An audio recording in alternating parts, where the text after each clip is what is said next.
తమ్ముళ్ళు petrol diesel పెరిగిందా లేదా? కరెంటు ఛార్జీలు 7 సార్లు పెరిగాయా లేదా?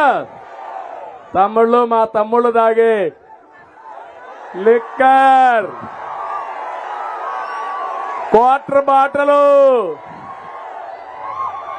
ఏం తమ్ముళ్ళు ఎవరు తయారు చేస్తున్నారు? జగన్ అండ్ కంపెనీని, అవునా కాదా? ఎవరు డిస్ట్రిబ్యూట్ చేస్తున్నారు? ఆయన అవునా కాదా? ఎవరు అమ్ముకుంటున్నారు? ఆయన అవునా కాదా? మా తమ్ముళ్ళు రెడీగా తీసుకొచ్చారు క్వార్టర్ బాటిల్. 60 రూపాయలు ఒకప్పుడు, ఇప్పుడు ఎంత అమ్ముతున్నాడు? ఎక్కడైనా బిల్లు ఇస్తున్నారా మీకు? ఆన్లైన్ లో తీసుకుంటున్నారా? ఎక్కడైనా మీరు కట్టిన డబ్బులు ఎవరు జోబులోకి పోతున్నాయని అడుగుతున్నా మిమ్మల్ని. ఎవరు జోబులోకి పోతున్నాయి? మీ రక్తాన్ని తాగే జలగ ఎవరు? ఎవరు? తాగుబోతులను కూడా మోసం చేసిన వ్యక్తి ఈ జగన్. మా ఆడబిడ్డల తాళిబొట్టు తెంచేసిన వ్యక్తి ఈ జగన్. నీకు విశ్వసనీయత ఉంటే ఏం చెప్పావు నువ్వు? మద్యపాన నిషేధం చేసిన తర్వాతనే ఏమన్నాడు? ఓటు అడుగుతానన్నాడా లేదా? ఓటు అడగడానికి హక్కుందా ఇతనికి? విశ్వసనీయత ఉందా ఈయనకి? లేదంటే గట్టిగా చెప్పండి, చప్పట్లు కొట్టి. ఇలాంటి వ్యక్తులు రాజకీయాలు చేస్తే వీళ్లతో మనం పోరాడవలసిన అవసరం వస్తా ఉంది. రాష్ట్రాన్ని పూర్తిగా నాశనం చేశాడు. దేశంలోనే అందరూ ముఖ్యమంత్రులకు ఎంత ఆస్తులుంటే అంత ఆస్తి ఈయనకుంది. పాపం చాలా పేదవాడు. తినడానికి తిండి కూడా లేదు, ఉండడానికి ఇల్లు కూడా లేదు, పాపం చూడడానికి టీవీ కూడా లేదు, చదువుకోవడానికి పేపర్ కూడా లేదు. అవునా కాదా?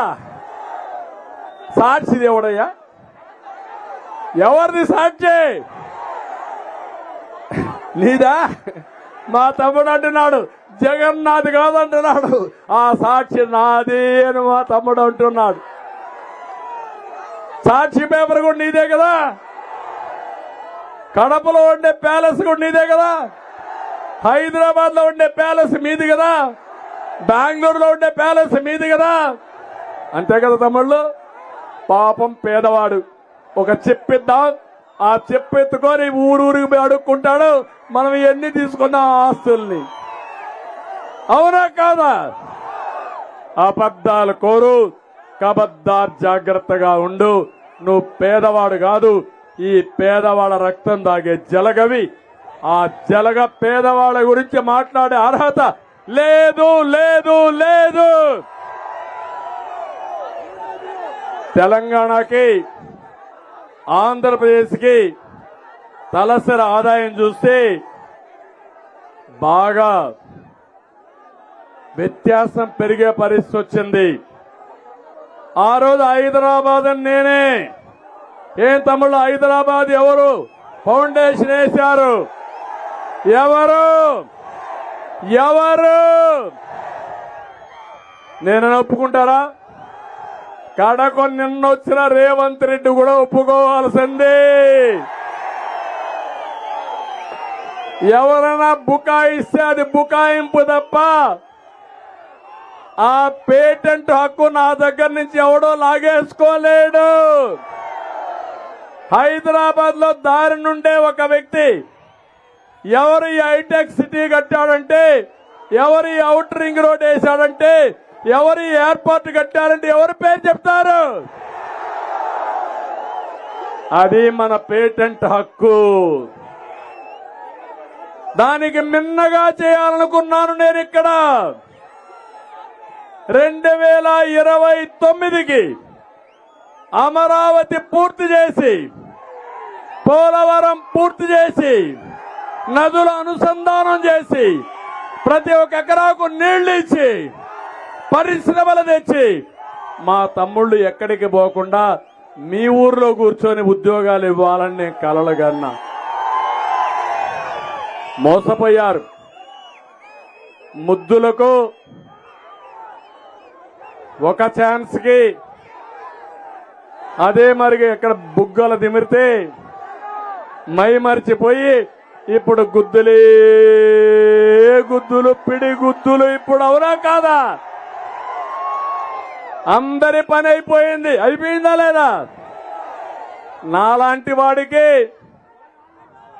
ఎంత శక్తి ఉన్నా ఎంత పట్టుదలున్నా నాలాంటి వాడిని కూడా ఇబ్బంది పెట్టి కడన మా మిత్రుడు పవన్ కళ్యాణ్ గారిని కూడా ఇబ్బంది పెట్టి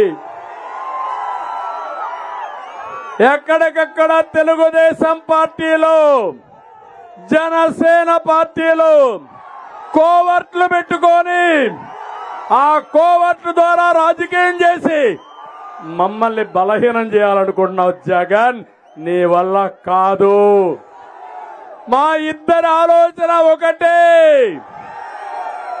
ఈ రాష్ట్రాన్ని కాపాడాలి అనేది దృఢ సంకల్పం. నీ ఆటలు సాగనీయం. నిన్ను ఏమాత్రం కూడా ఆమోదించాం. మాలో విభేదాలు పెట్టలేవు. అదే విషయం పవన్ కళ్యాణ్ గారు చెప్పారు. నేను కూడా చెప్తున్నా, మా ఇద్దరి దారి ఒకటే, ఆలోచన ఒకటే. అదే 5 కోట్ల మంది గెలవాలి, సైకో జగన్ పోవాలి. మీరు సిద్ధమా అని మిమ్మల్ని అడుగుతున్నా. అందుకే తమ్ముళ్ళు, సంపద సృష్టిలో తెలిసిన వ్యక్తులు ఎవరని నేను అడుగుతున్నా. అప్పులు చేయడం, ఆస్తులు పెంచడం తెలిసిన వ్యక్తి తెలుగుదేశం పార్టీ, అవునా కాదా? అప్పులు చేయడం తెలిసిన పార్టీ ఏ పార్టీ? ఏ పార్టీ? అందుకే చెప్తున్నా, సంపద సృష్టిస్తాం, ఆదాయాన్ని పెంచుతాం, పెంచిన ఆదాయాన్ని మీకే పంచుతాం. అతను 10 రూపాయలు ఇచ్చి 100 రూపాయలు దోచుకుంటున్నాడు.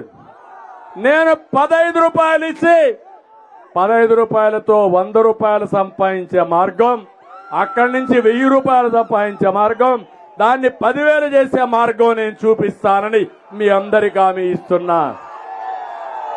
అందుకే సూపర్ 6